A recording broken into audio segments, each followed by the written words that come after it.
گوجرانوالا سے عبداللطیف شیخ کی report. Corona virus کے پھیلاؤ کو روکنے کے لیے ضلع انتظامیہ کا بڑا فیصلہ۔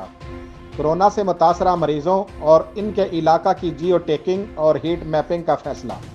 ڈپٹی کمشنر سہیل اشرف نے محکمہ صحت کے افسران اور اسسٹنٹ کمشنرز کی متاثرہ علاقوں میں ڈیوٹیاں لگا دی ہیں اور ہدایات کی ہیں کہ متاثرہ مریضوں اور ان کے علاقہ جات کا فوری طور پر ڈیٹا اکٹھا کر قانون نافذ کرنے والے اداروں کو فراہم کیا جائے۔ جیو ٹیکنگ اور ہیٹ میپنگ سے کورونا کو پھیلنے سے روکا جا سکے گا۔ متاثرہ مریضوں کے علاقوں کو مکمل طور پر قرنطینہ بنانے اور لاک ڈاؤن مزید سخت کرنے کا فیصلہ۔ لاک ڈاؤن کے علاقوں میں خلاف ورزی کرنے والوں کے خلاف سخت کارروائی عمل میں لائی جائے گی۔